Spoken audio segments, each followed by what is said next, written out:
Next page. I would have never hung out of with a private school kid before.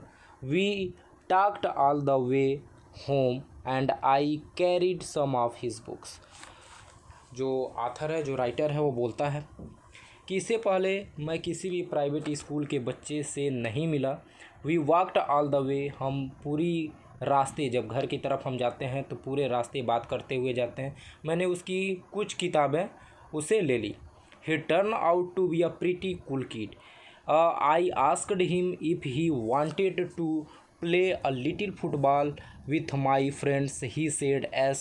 We hung out all the friends, and the more I got to know the Kyle, more I liked him, and my friend thought the same of him. बताता है कि जैसे ही he turn out of the pretty cool, जैसे ही मैं उसे बात करने लगा मुझे पता चला है वो वास्तव में एक बहुत अच्छा लड़का है, कूल है। आई आस्क्ड हिम, मैंने उससे पूछा कि वह क्या फुटबॉल संडे के अगले दिन जो वीकेंड था, वीकेंड पे हम लोगों के साथ जो है फुटबॉल खेलना पसंद करेगा। उसने कहा हाँ, मैं ज़रूर तुम लोगों के साथ खेलना पसंद करूँगा। I got to know the Kyle, इसके मुझे काइल को और अधिक जानने का मौका मिल गया। The more I liked him, जैसे जैसे मैं उसे जानता गया मैं उसे और अधिक पसंद करने लगा। And my friend thought the same of him, मेरे फ्रेंड की भी जो सोच थी बिल्कुल मेरे जैसी थी। Monday morning come and there was a Kyle with huge stacks of books again. I stopped him and said, boy you are going to really build some serious muscles with this pile of books every day. He just laughed and handed me half of the books. इस paragraph को explain करते हैं। अब Monday की सुबह there was a Kyle जो है अपने ढेर सारी यानी जो है बुक का ढेर ले करके फिर उसी तरह से जो है खड़ा था। आई स्टॉप्ड हिम, मैंने उसे रोका, मैंने उसे कहा कि तुम वास्तव में इतनी सारी किताबों को उठा करके अपने मसल्स को ज़रूर मजबूत करना चाहते हो, इसके वजह से तुम प्रतिदिन ढेर सारी किताबों को लेकर के ढो करके लाते हो। वह हंसने लगता है और अपनी कुछ किताबें जो है मुझे दे देता है, यानी ऑथर को, राइटर को दे देता है। Over the next 4 years Kyle and I become the best friend. अगले 4 सालों तक हम और जो काइल थे वह बेस्ट फ्रेंड बन गए। व्हेन वी वेयर सीनियर्स, जब हम पूरी तरह से सीनियर हो गए थे, we begin to think about the college, तो हम कॉलेज के बारे में सोचना शुरू कर दिए। Kyle decided on the Georgetown and I was going to the Duke. जो काइल था उसने जॉर्ज टाउन जाने का निश्चय किया और मैं जो था ड्यूक जाने का निश्चय किया। मैंने जो है ड्यूक जाने का निश्चय किया। I knew that we would always be friend, that the miles would never be problem. मैं ऐसा सोचता था कि हम हमेशा दोस्त रहेंगे, दूरियां जो हैं हमारे दोस्ती को ख़त्म नहीं कर सकती हैं।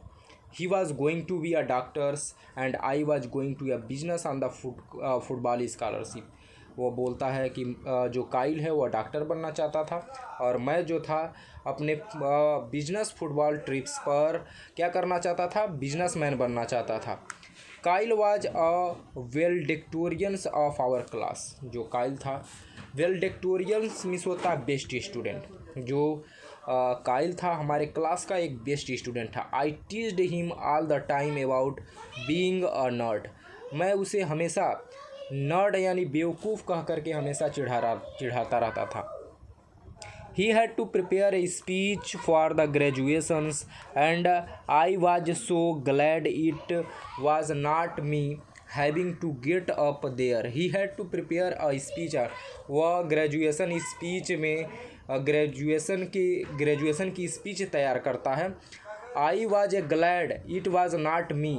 वह कहता है कि मैं खुश हूँ कि यह मैं नहीं था, to get up there and speaks, और जिसके वजह से मैं यह बोल पाया। ग्रेजुएशन डे आई सा ए काइल, ग्रेजुएशन के दिन मैं काइल को देखता हूँ। ही लुक्ड ग्रेट, वो वास्तव में बहुत ही महान दिख रहा होता है। He was one of those guys that really found himself during the high schools. वह वास्तव में एक ऐसा लड़का था जो हाई स्कूल में क्या बहुत अच्छा दिख रहा था.